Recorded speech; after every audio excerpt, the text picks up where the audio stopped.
Yan. Samantala, kausapin naman po natin ang tagapagsalita ng Trade Union Congress of the Philippines o TUCP, si Carlos Oñate. Magandang umaga po, Sir Carlos. Good morning, Sir Carlos. Magandang umaga din po sa inyo at sa lahat po ng ating mga taga-subaybay. Ayan, kumusta po kayo at kumusta po ang sektor ng manggagawa ng ipatigil muna ang dagdag sweldo? Opo, no, napakalungkot, dismayado at galit na galit po, no, yung lalo na yung 1.1 million na minimum wage earners po natin na binigyan na ng aumento, no, effective July 25 yon, yung 60 pesos, first tranche ng 85 at sa kauna-unahang pagkakataon ay merong dadalawang employer na ayaw sumunod sa aumentong ito at hindi na nga nag-apela dun sa National Wages and Productivity Commission ay first time dinala pa sa kasuhan sa korte sa Pasig RTC para magkaroon ng TRO. Nag-ginrant naman nung korte rin, no? So ito ay isang unprecedented na injustice, no? Ito po ay insulto sa bawat manggagawang Pilipino at sampal din po, no, sa gobyerno. Tandaan niyo po, no, nung si Secretary Tolentino pinagyabang yung historic na 85 pesos wage increase. Pero ngayon ay nalulungkot na lamang at hindi man lang matapang na ma-assert yung kanyang kapangyarihan, no, under sa RA 6727 na ang Regional Wage Board ang nagtatakda ng sahod at hindi yung mga korte ay pwede na lamang basta patigilin yung isang aumento sa sahod, no? Ito po ay napakadelikado, especially dun sa ating mga rehiyon, dun sa ating mga probinsya na hanggang ngayon wala pa rin pong aumento. Baka po magkaroon ito ng chilling effect across the country na basta may employer na ayaw ng aumento, dalhin nila sa korte at sila'y makakakuha ng TRO kaagad-agad. Yun nga ho magiging problema dyan, Sir Carlos, no? Kapag may employer na ayaw, pwede nilang ipetisyon agad-agad.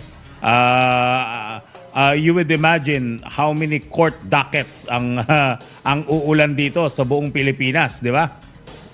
Opo, no? Tsaka parang wala nga tayong bagong batas, nag-i-install tayo ng bagong layer sa pagtatakda sa sweldo. At tagal na nga natin sinabi, no? Dapat repasuhin na yung Regional Wage Board kasi napakatagal, napakakatakot-takot na konsultasyon, public hearing, kulang-kulang yung ibinibigay.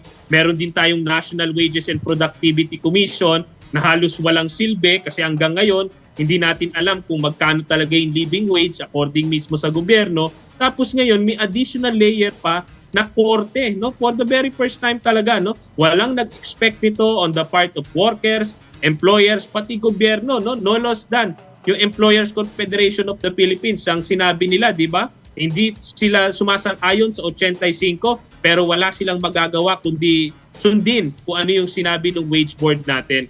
Kaya ito po, no, talagang nakakabigla yung lakas ng loob nitong dalawang construction firm na ito na pumunta sa korte nang wala namang basihan at nang hingi pa ng TRO na tumigil yung aumento hindi lang doon sa kanilang mga empleyado kundi sa lahat ng minimum wage earners sa Metro Manila. Hindi ko alam kung familiar kayo sa batas na yan, Sir Carlos, and I'm sure familiar kayo dyan sa pinapairal ng wage board at ng labor code. Pero yung bang karapatan ng dalawang employer, katulad yan yung Redicon tsaka ng R2 Builders, nire-representa na ba niya ang lahat ng mga employer sa buong Metro Manila o yung karapatan lang dapat nilang dalawa? Dapat nag-file na lang sila ng bankruptcy. Anyway, yung karapatan lang dapat nilang dalawang employer ang dapat na dinesisyonan ng korte at hindi yung buong Metro Manila. Opo, no, wala silang karapatan na sabihin nilang nire-represent nila lahat ng employers dito sa Pilipinas o sa Metro Manila man lang. Alam ko, no, marami ng mga employer mula July 25 nagbibigay na ng 60 pesos na aumento sa sweldo. Kaya nga kami ay nabigla rin kahit dun sa kine-question nga namin yung TRO na inisyu ng Pasig RTC, no? Binabanggit nila kasi doon ay para pa daw na-violate yung right to reasonable return on investment nitong dalawang employers. Paano naman ho yung karapatan nung 1.1 million na minimum wage earners, no, na sa natunay na nakabubuhay na sahod, no. Sinasabi nila 400,000 daw ang dagdag sa kanilang expenses sa 13th month pay pa lamang dahil sa minimum wage increase na ito. Pero never naman nilang sinabi magkano ba yung kanilang kinikita. We can only imagine, no, hundreds of millions or even billions, sapagkat ito po ay mga construction firm na baka kumukontrata pa ng mga government projects.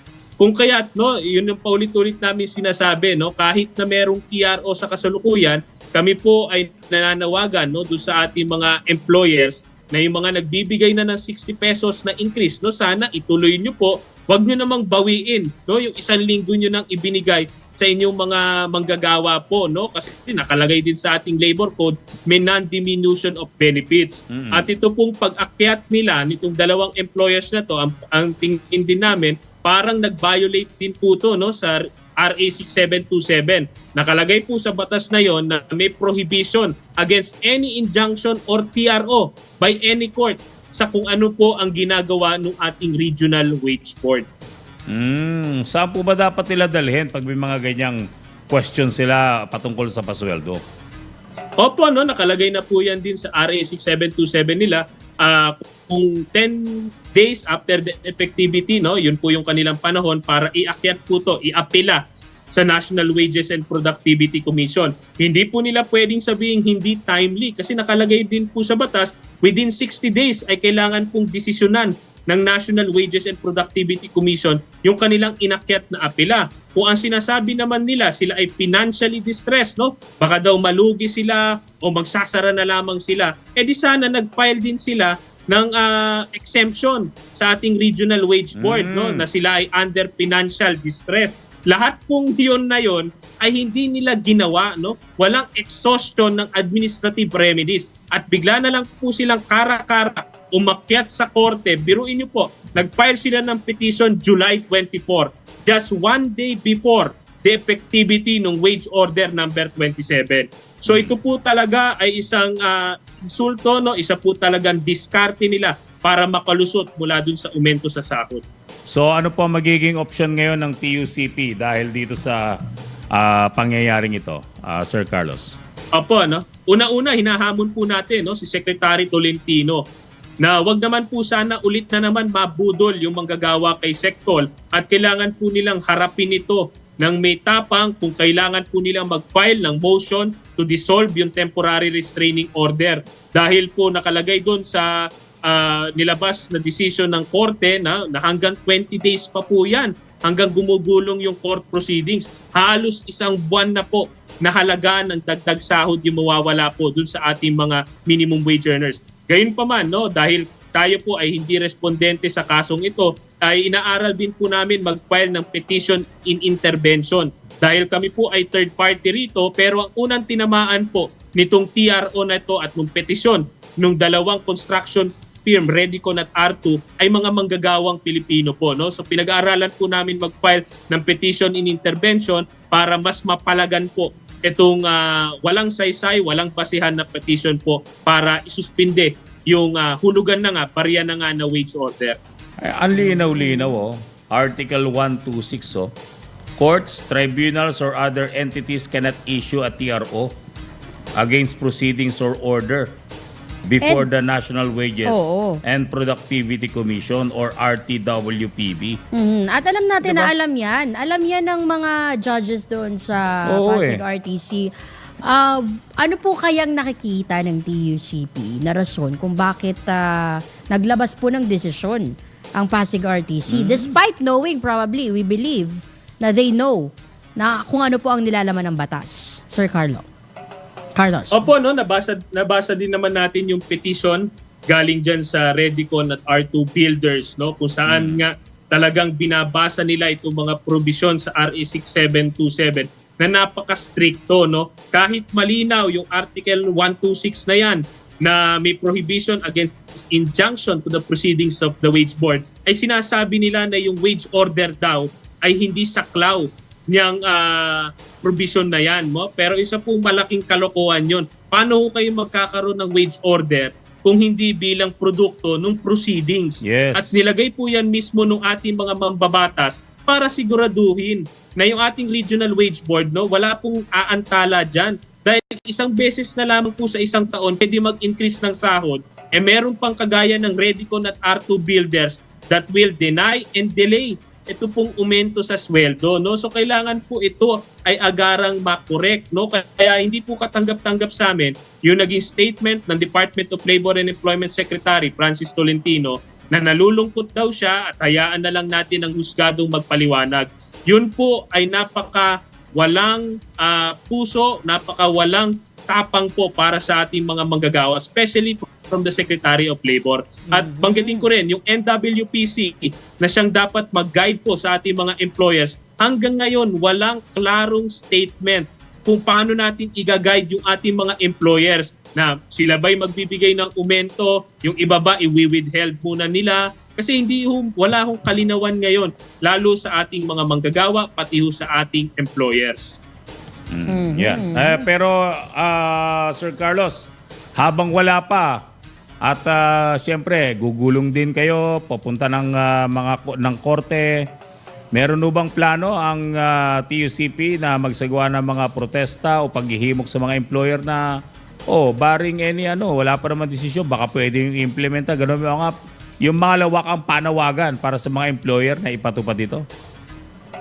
Opo, no, lahat po ito, no, ay pinag-uusapan na sa kasulukuyan dahil nga kami rin ay nabigla, no. Kung titignan nyo, yung date niyan ho ay July 24 pa yung original petition.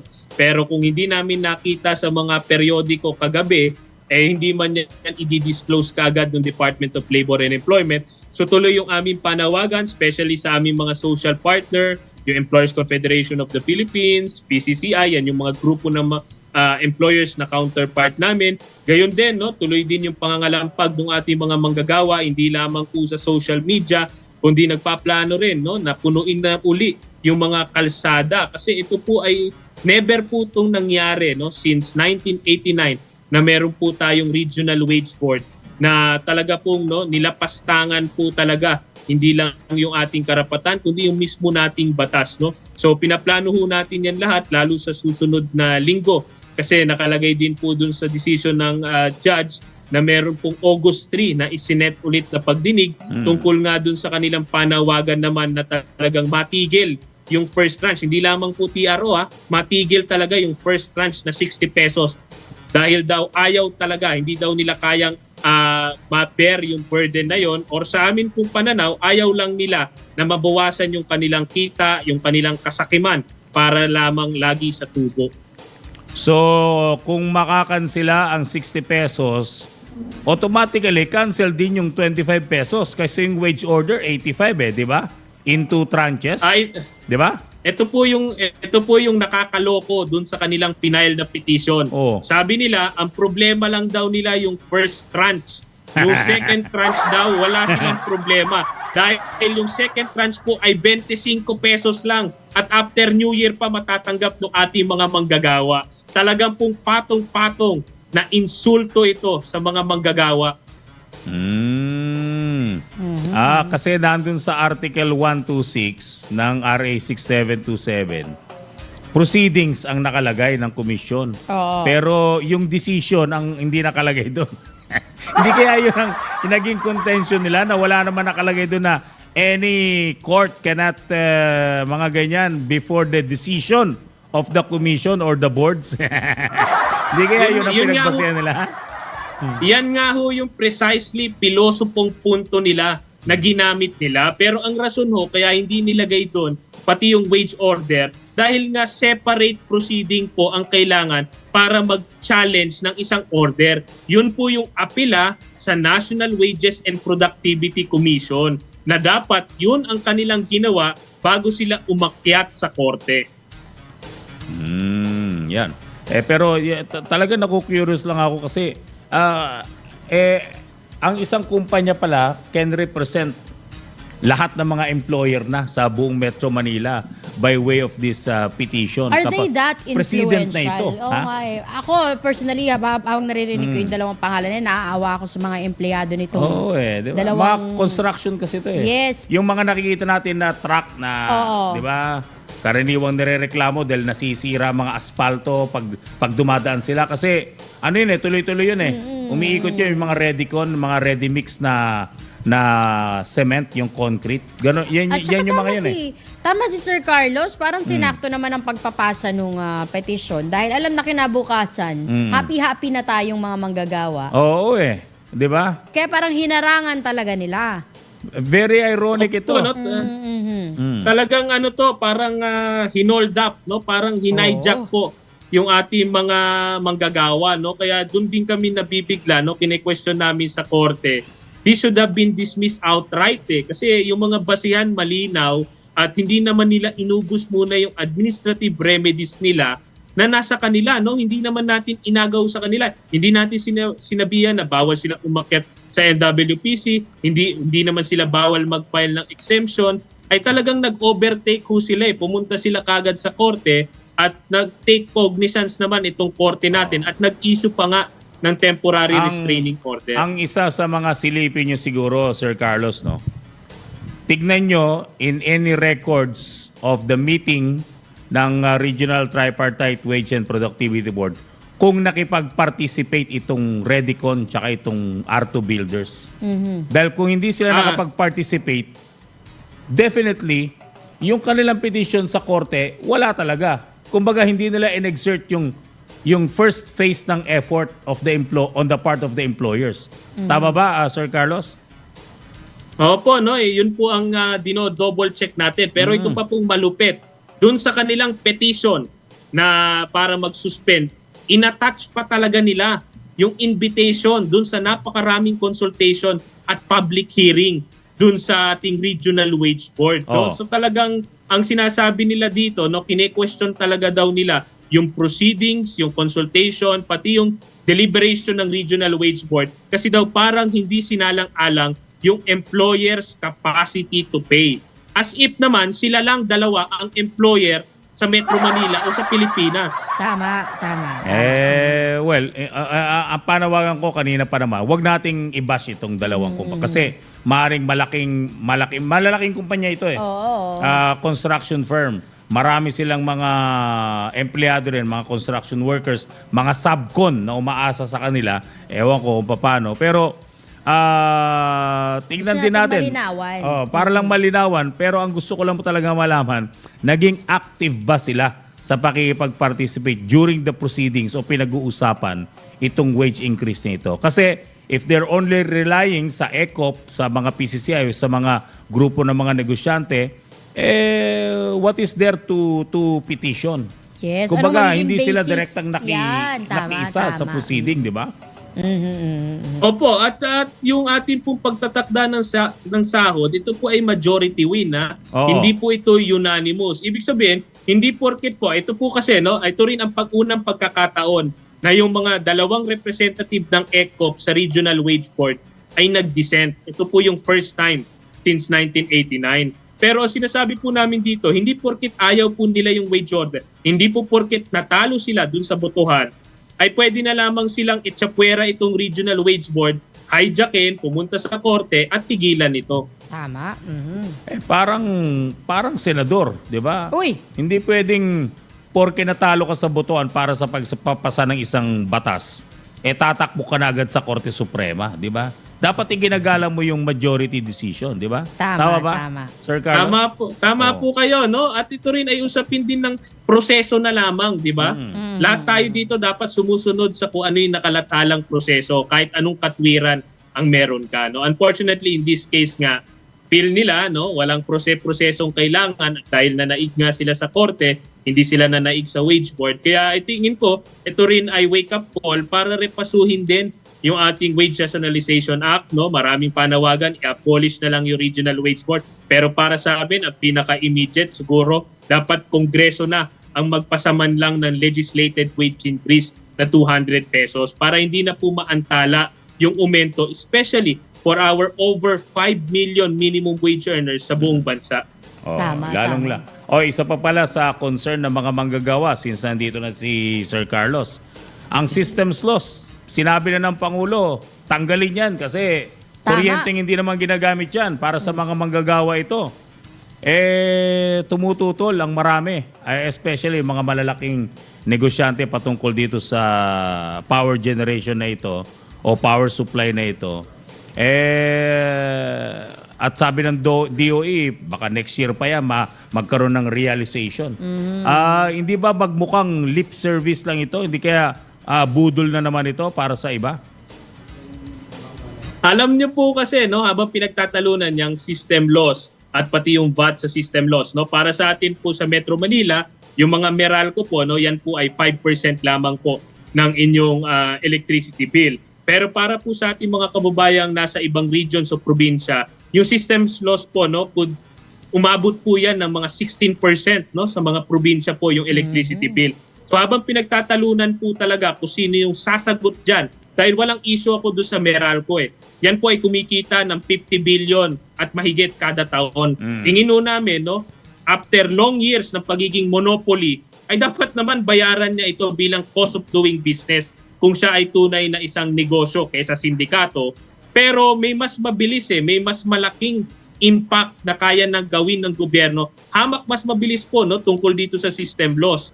Bakit hindi na lang kasi natin tanggalin yung 12% VAT sa ating electricity bills? Yan po, no, babagsak po talaga ang presyo ng kuryente dyan. At napakarami pong panukalang batas nakapile sa Senado at sa Kongreso bago po nagkaroon ng SONA na yan po ang sinusulong, no?